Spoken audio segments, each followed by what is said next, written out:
हाँ भाई देखो एग्जाम्पल एक है, इसमें अनुच्छेद भी दे रखा है, तो अनुच्छेद और उसको हमने मिश्रण करके इसको कंप्लीट एग्जाम्पल बना लिया। ठीक है, एक अखिला नाम की एक लड़की है, ठीक है, वो मेले में गई है। कहाँ पर जा रही है? मेले में। और मेले में जाकर वो दो गेम खेलती है, एक तो चरखी वाला गेम और एक हुपला गेम। हुपला गेम मैंने बताया था अभी कि एक वस्तु होती है और वस्तु के ऊपर यदि हम रिंग डालते हैं ऐसे, है ना, वलय वलय यानी रिंग फेंकते हैं, तो वो जो खेल आता है वो किसके अंतर्गत आता है? हुपला गेम के अंतर्गत आता है। ठीक है, अब देखिए इसमें आगे क्या कहा उसने, यदि वह जितनी बार हुपला खेल खेलना, यानी यदि वह जितनी बार उसने हुपला खेल खेला उसे आधी बार उसने चरखी की सवारी की। ठीक है, मतलब जैसे मान लो हुपला गेम उसने खेला 6 बार, ठीक है, तो चरखी कितनी बार? 3 बार, आधा। यदि प्रत्येक बार की सवारी के लिए उसे 3 रुपये और हुपला खेलने पर 4 रुपये, यानी जो चरखी की जो सवारी है, यहाँ पर सवारी किसकी की जा रही है? चरखी की। चरखी की सवारी के लिए उसे कितने रुपए देने पड़ रहे हैं? 3 रुपये, और हुपला खेलने पर 4 रुपये खर्च करने पड़े। यदि वह मेले में कुल 20 रुपये लेकर जाती है, कितने रुपये लेकर जा रही है? 20 रुपये। तो इन स्थितियों के लिए बीजगणितीय और ग्राफीय रूपों में व्यक्त करो। पहले तो क्या करेंगे, इसका बीजगणितीय समीकरण बनाएंगे और फिर बाद में क्या करेंगे, इसमें यहाँ पर बना देता हूँ मैं, इसमें माना चरखी को मान लेते हैं x, ठीक है, और जो हुपला है, हुपला को मान लेते हैं y, हुपला को y मान लेते हैं। अब देखो ध्यान देना इसमें, पहली कंडीशन के अनुसार, पहली शर्त से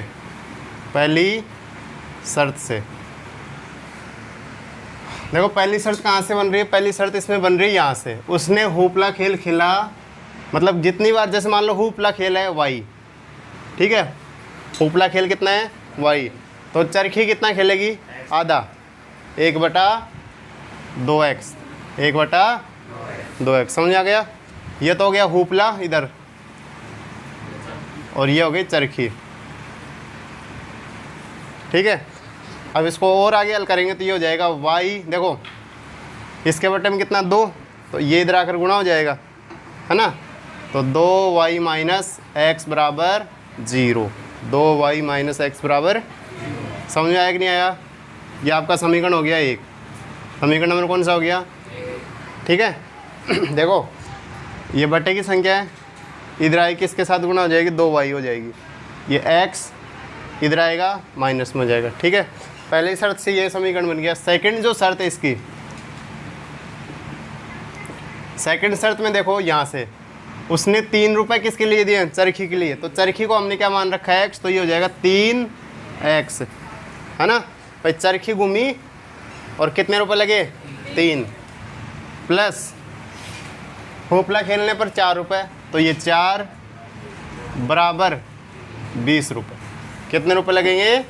20 रुपये। कुल रुपए कितने लेकर जा रही? 20, तो 20 को क्या कर देगी? इसमें खर्च कर देगी। ये आपका हो गया समीकरण नंबर 2। अब यहाँ से हम क्या करेंगे? इसमें टेबल बनाएंगे। क्या करेंगे? टेबल बनाएंगे। देखो इसकी टेबल देखिए, समीकरण एक में x बराबर 0 रखने पर, x बराबर क्या रख देंगे? 0, तो ये 0 रखते हैं। यहाँ पर हमारे पास आएगा 2y बराबर 0, तो y का मान भी क्या आएगा? 0। तो जो इसकी टेबल बनेगी, देखो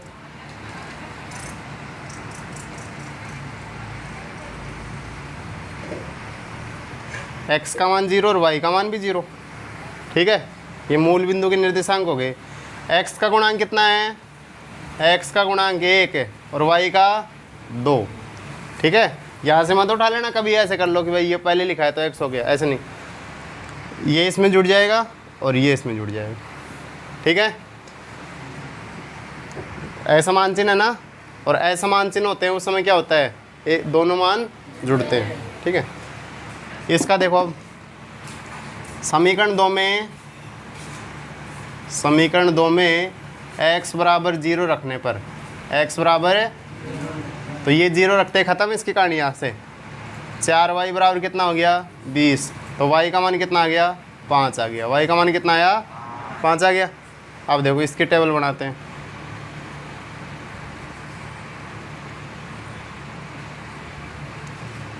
x का मान 0 लिया तो इसका कितना आ गया, 5 आ गया।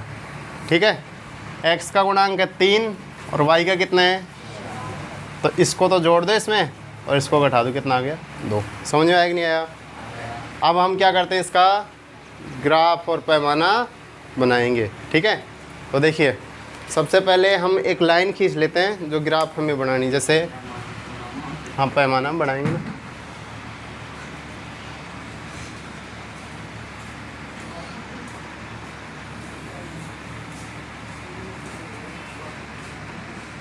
ये आपका हो गया मूल बिंदु, ये कौन सा हो गया, ये हो गया x, ये हो गया x डैश, ये हो गया y और ये हो गया y डैश।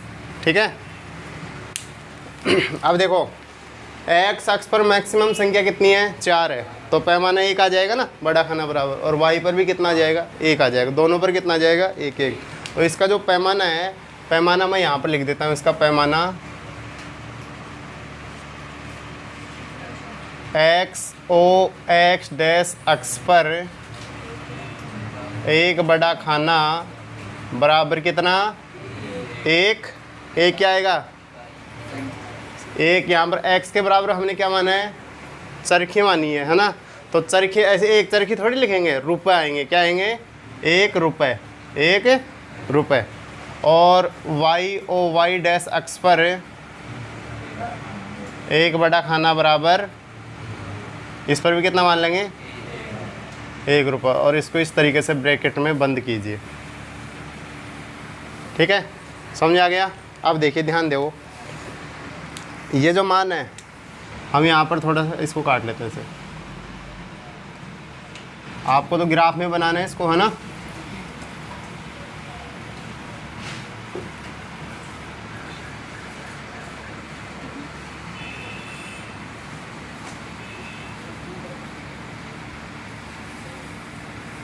देखो 1 2 3 4 5 6, -1 -2 -3 -4 -5, 1 2 3 4 5, -1 -2।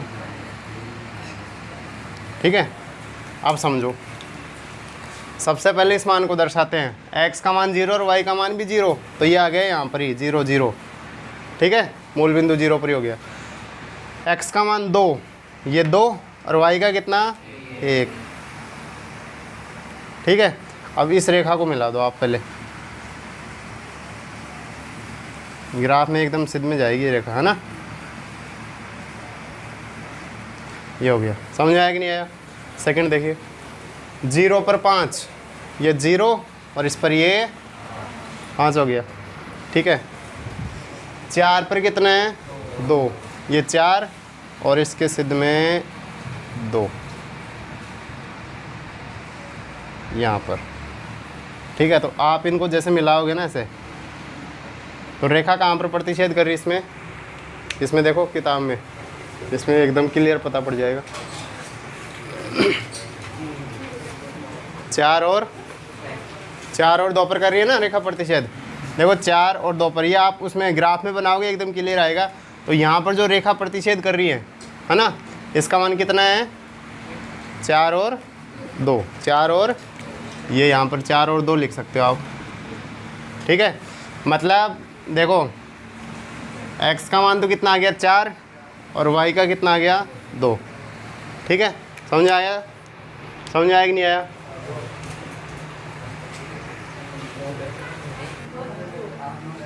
हाँ भाई, एग्जाम्पल नंबर 2 देखिए, एग्जाम्पल नंबर 2 है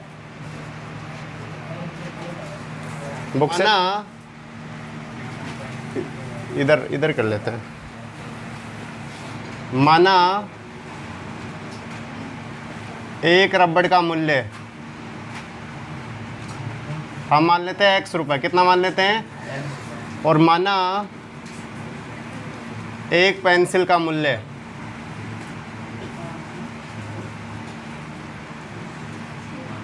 y रुपये।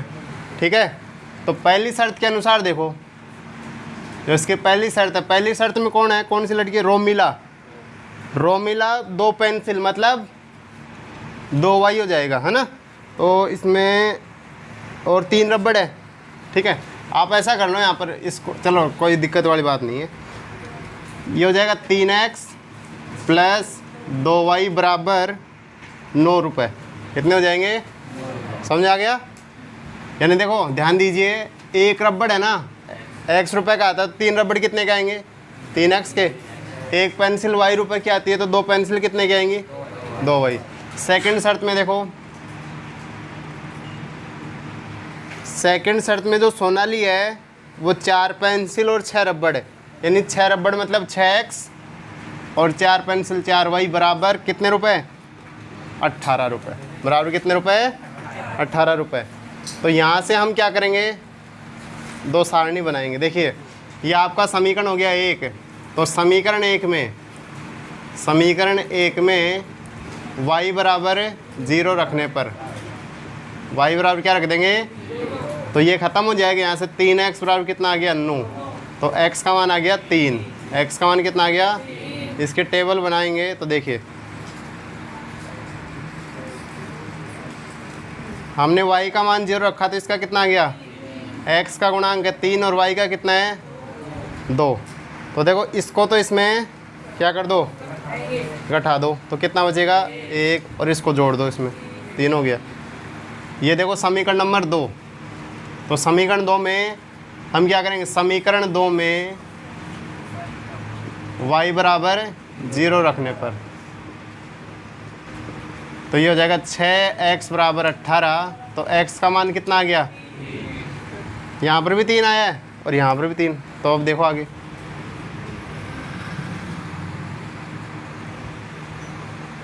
x y का मान 0, तो इसका कितना आया, x का गुणांक कितना 6 और y का कितना, तो देखो इसको तो इसमें हैं जोड़ दो, नहीं -1, चलो घटा दो और इसको जोड़ दो, 6 हो गया। ठीक है, समझ आ गया? अब हम इसका क्या बनाते हैं, ग्राफ बनाएंगे। सबसे पहले पैमाना, सबसे पहले क्या बनाएंगे, पैमाना। कौन से अक्ष पर आएगा, x o x डैश अक्ष पर 1 बटा खाना बराबर, देखो ज़्यादा 1 मान लेंगे, यानी 1 रबर। ठीक है, 1 रबर क्यों माना, हमने x के बराबर में क्या माना है, रबर मान रखा है। y o y डैश अक्ष पर 1 बटा खाना बराबर 1 पेंसिल, 1 पेंसिल। अब देखिए हम इसका ग्राफ बनाते हैं। क्या बनाते हैं, ग्राफ।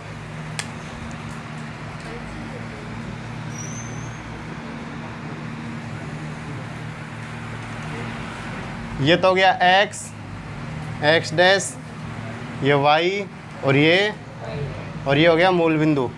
ठीक है भाई। अब देखिए हमने दोनों पर 1 1 मान रखा ना, तो इसके खाने बना लेते हैं अपने हिसाब से, 1 2 3।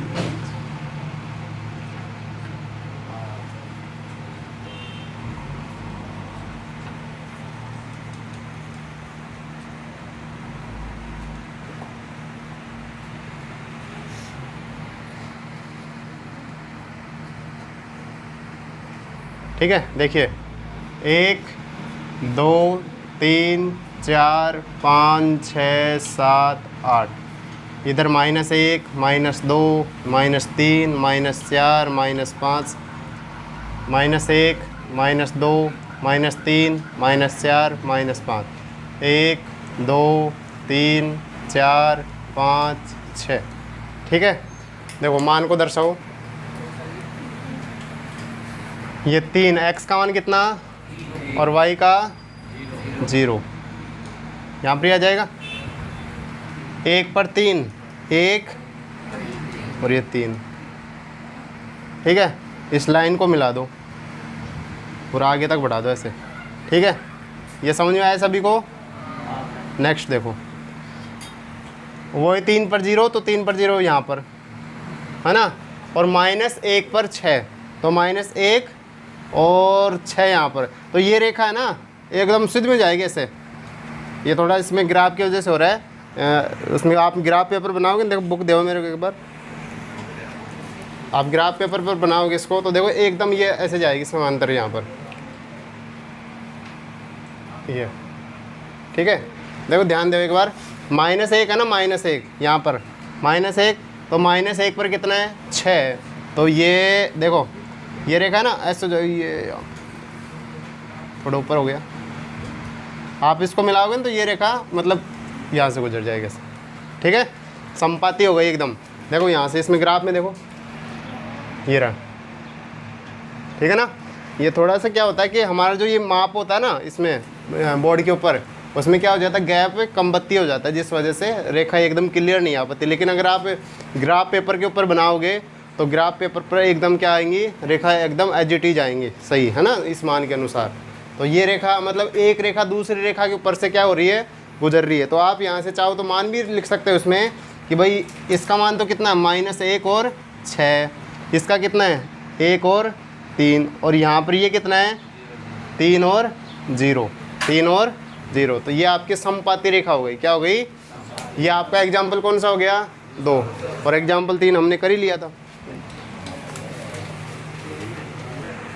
हाँ भाई देखो 3.1 का पहला क्वेश्चन है, थोड़ा सा ध्यान दीजिए। आफताब अपनी पुत्री से कहता है कि 7 वर्ष पूर्व मैं तुमसे 7 गुनी आयु का था, अब से 3 वर्ष बाद मैं तुमसे केवल 3 गुनी आयु का रह जाऊंगा, क्या यह एक मनोरंजक है? इस स्थिति को बीजगणित एवं ग्राफीय रूप में व्यक्त कीजिए। देखो ध्यान दीजिए, आफताब है ना, आफताब अपनी पुत्री से क्या कह रहा है कि मैं 7 वर्ष पूर्व है ना, 7 वर्ष पूर्व मैं तुमसे 7 वर्ष पूर्व 7 गुनी आयु का था। तो यहाँ पर हम क्या करेंगे, मतलब एक तो क्या करें इसमें 7 वर्ष पहले और एक 3 वर्ष बाद, तो यहाँ पर वर्तमान आयु का जिक्र नहीं किया गया है ना। तो हम यहाँ पर क्या आयु है ना, वर्तमान आयु, उसका जिक्र नहीं किया गया है। अगर मान लो बाद में हम वर्तमान, जैसे मान लो आज आपकी वर्तमान आयु है 15 साल, ठीक है। अगर मैं कहूँ कि 7 वर्ष पूर्व आपकी कितनी आयु थी, तो 15 में से कितना कम कर देंगे, तो कितनी हो जाएगी 8, ठीक है। लेकिन अगर ऐसे कहूँ कि 3 वर्ष बाद आपकी आयु कितनी होगी, तो 3 वर्ष बाद कितनी हो जाएगी 15 और 3 18। तो यहाँ पर हम क्या करेंगे, दोनों की वर्तमान आयु मानेंगे। तो देखिए माना आफताब की वर्तमान आयु क्या हो गई x वर्ष, और इसकी जो पुत्री है, पुत्री की वर्तमान आयु हो जाएगी y वर्ष। मतलब ये हो गया पिता, ये क्या हो गया पिता हो गया, ठीक है। अब देखो ध्यान दो, पहली शर्त के अनुसार पहली कंडीशन में क्या कह रहा है 7 वर्ष पूर्व, 7 वर्ष पूर्व। तो 7 वर्ष पूर्व इनकी जो आयु होगी वो कितनी होगी, देखिए इधर तो हम लिख देते हैं पिता को और इधर बना देते हैं पुत्री, ठीक है। अब ध्यान देना, पिता की वर्तमान आयु है x और जो पुत्री है ना, पुत्री की वर्तमान आयु है y। 7 वर्ष पूर्व, तो 7 वर्ष पूर्व x माइनस 7 और इधर भी माइनस, समझ आ गया यहाँ तक। यानी दोनों की आयु में हमने 7 वर्ष को क्या कर दिया, कम कर दिया। अब इसमें देखो क्या कर रहा है, गुणी भी बोल रहा है ना, गुणी 7 गुणी है। तो अगर मान लो हम इसको 7 से गुणा कर देंगे तो ये तो और भी ज़्यादा हो जाएगा। देखो जैसे 3 बराबर यहाँ पर ऐसे मान लो 12 बराबर 3 है, 12 बराबर 3। क्या ये बराबर का चिन्ह सही लग रहा है कि यहाँ पर नहीं लग रहा है? क्यों नहीं लग रहा? क्योंकि इधर 12 है इधर 3 है ना। तो ये हम क्या करेंगे, इसको 4 से गुणा करेंगे ना, जब जाकर ये बराबर का चिन्ह यहाँ पर एज इट इज माना जाएगा।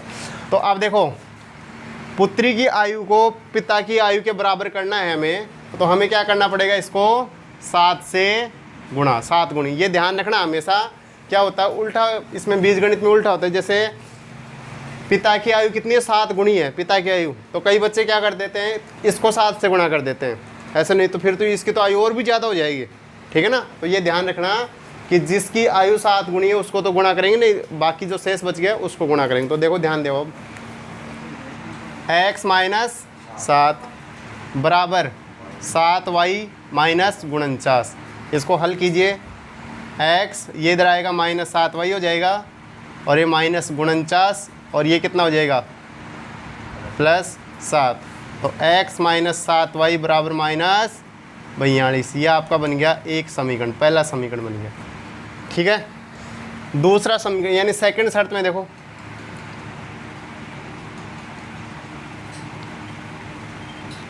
सेकंड शर्त से 3 वर्ष बाद, 3 वर्ष यानी देखो पिता और ये पुत्री, पिता और पुत्री। तो यहाँ पर ध्यान दो, पिता की जो वर्तमान आयु वो कितनी है x और पुत्री की कितनी है y है। तो हम इसमें 3 जोड़ देंगे और इसमें भी 3 जोड़ देंगे। ठीक है, 3 वर्ष बाद हो गई। अब इसमें क्या बोल रहे हैं, 3 वर्ष बाद 3 गुनी आयु का रह जाऊंगा, तो ये हो जाएगा गुणा 3। तो ये आ जाएगा x प्लस 3 बराबर 3y प्लस 9। इसको हल करो, x ये इधर आएगा माइनस 3y और ये 9 माइनस 3, तो x माइनस 3y बराबर कितना आ गया, ये आपका समीकरण नंबर हो गया 2। अब यहाँ से हम क्या करेंगे, देखिए यहाँ से हम बनाएंगे अब टेबल। क्या बनाएंगे, टेबल।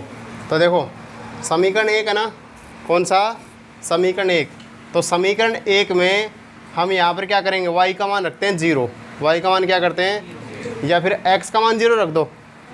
ठीक है, तो देखो समीकरण 1 में x बराबर 0 रखने पर, x बराबर, तो ये रखते ही ख़त्म, इधर आएगा माइनस 7y और इधर माइनस 42।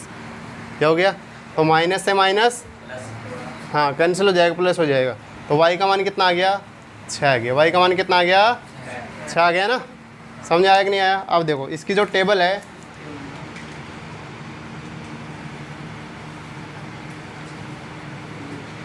x y, x और हमने x का मान 0 रखा तो इसका कितना आ गया, x का गुणांक कितना है 1 और y का कितना है 7। इसको भी जोड़ दो और इसको भी जोड़ देंगे, 7 7 आ गया। ठीक है, सेकंड समीकरण में देखो, समीकरण 2 में y बराबर 0 रखने पर, y बराबर क्या करेंगे 0 रखा, तो x का मान कितना आ गया 6 आ गया। x का मान कितना आ गया भाई, इसका मान 0 रखते ख़त्म हो जाएगा नहीं। तो अब देखो इसकी जो टेबल बनेगी,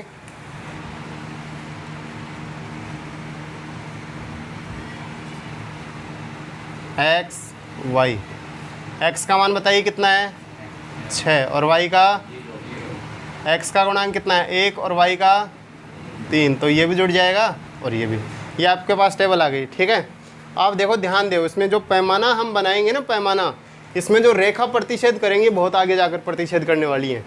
ठीक है, तो देखिए पैमाना वैसे आपको इसमें दिख रहा होगा कि x अक्ष पर मैक्सिमम संख्या 9, कितनी है 9।